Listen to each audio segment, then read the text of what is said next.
There it is, as grand as it gets. The Arete Award reminds us all that dreams are for everybody and to never, ever, ever give up on your dreams.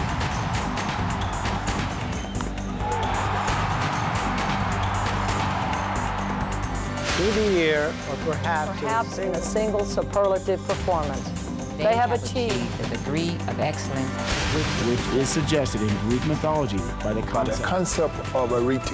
Arete. Arete. Something my father's always told me, that the determination and the will to win will overcome anything.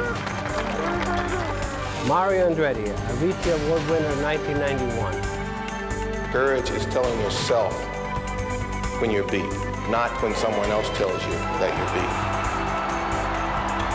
Jackie Joyner Kersey, Arete Award winner, 1992. Evander Holyfield, Arete Award winner, 1996. If you don't believe in yourself, nobody else will. You have to have the drive and the determination to go out there and play the best that you possibly can. And if somebody tells you that you can't do it, you go out there and you prove them wrong.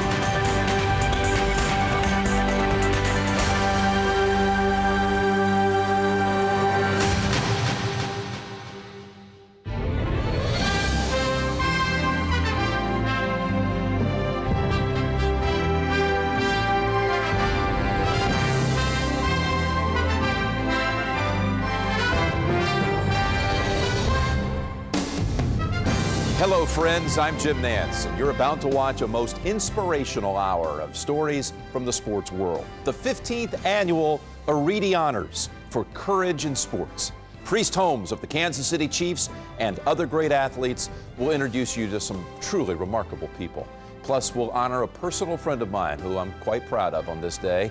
And we'll take a look back at the greatest moments of the past 15 years of Arete. It's all coming your way right now.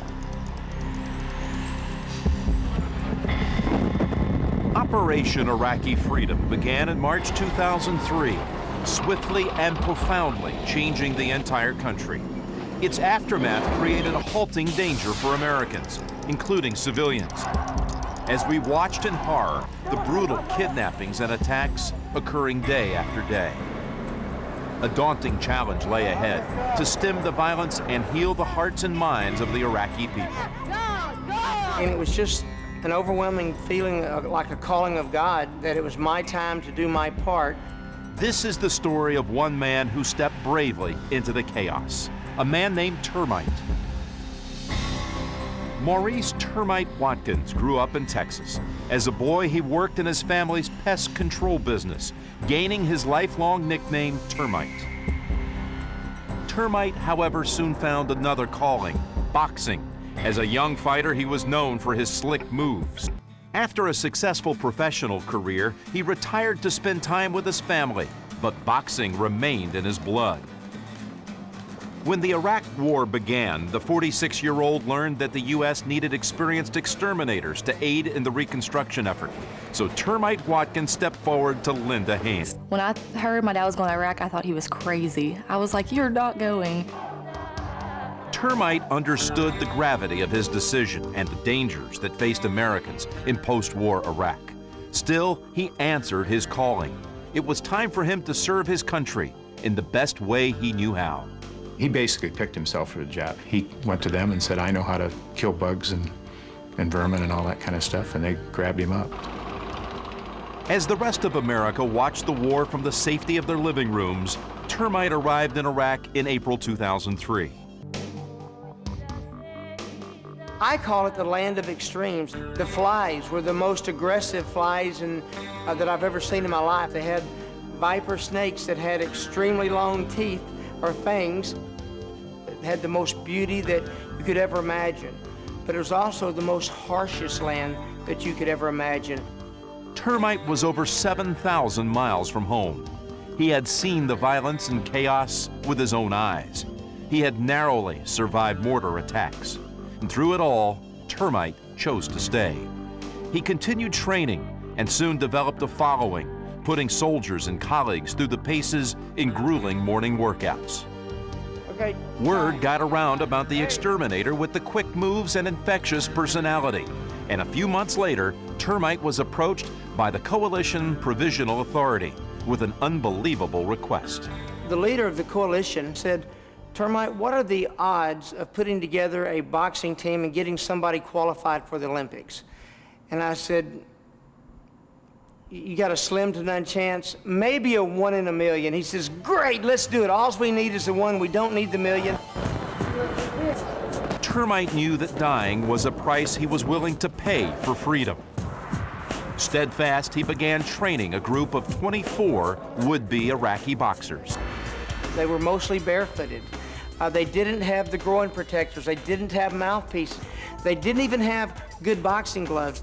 They were very aggressive. They were almost like they were fighting for their life. They didn't do a whole lot of boxing. They just got in there and got it on. But Termite's biggest hurdle was far more fundamental than poor technique. Free from a brutal regime but wary of this American stranger, the war-torn group of fighters initially distrusted him. But Termite Watkins was determined to prove something to these men and to the world. He always said, you're just going to show the people like we can live together, we can work together, like we're presenting peace for the war. Najah Ali was Termite's star pupil, a 106-pound fighter with a big man swagger. He walked by and he says, Mr. Termite, he says, I will be your one that goes to the Olympics, watch. And he walked off. So we want to go to the Olympics, especially me, of course, and I began training very hard with Termite. Amazingly, Iraq now had an Olympic hopeful, and with him, a rallying cry. Iraq is back. It's a good slogan for us. That means Iraq is back to the people, to the freedom. Iraq is back to all of life. This striking pair, an underdog Iraqi boxer and his American exterminator coach, was going to Athens, carrying the hopes of a struggling nation. The United States Olympic Committee invited Termite and Najah to train with their boxing team. And for 1 month prior to the games, Americans and the Iraqi fighter worked out side by side, training for the same dream, Olympic glory. And this kid and Termite come, and it's like they're embraced, they're backslapping everybody, and they're just like, I will say it, they're part of the, almost like part of the U.S. Olympic team, even though they're from Iraq. Termite and Najah had accomplished the impossible. Good. Feel good? Awesome. Here's this American over in this war-torn country, you know, resurrects the program from nothing, and they're a 1,000,000-to-1 shot, and they go to the games and compete. With the eyes of a battered nation upon them, Termite and Najah took to the ring for their first Olympic match. Najah faced an experienced North Korean boxer. Against all conceivable odds, Najah Ali walked out victorious, demonstrating to the world the pride of a liberated nation. You had all the skeptics out there. Then, you know, he wins, and it's like, oh my God. Fearlessly, Termite Watkins had traveled a world away from his Texas home into a battle zone and forged Olympic victory in only 10 months. It brought tears to everyone's eyes seeing my dad on TV. It was the neatest feeling, you know, seeing him out there and coaching him. And I even told him, man, Dad, I didn't know you were such a good coach. And so he was like, you didn't think your old man had it in him, did you? It was the story of two free men, of courage and sacrifice, of an improbable bond. But it was so much more. Termite and his fighter had touched the world. He's changed the way that Iraqis think of Americans through Najah, him and Najah both. We talk about America is not good, American people is not good. But when I've been there, I changed my mind. It was about freedom.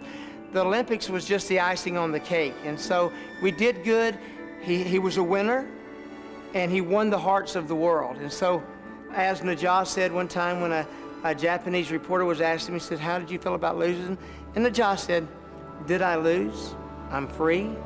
I represented my country, and I did it well, and the world loves me.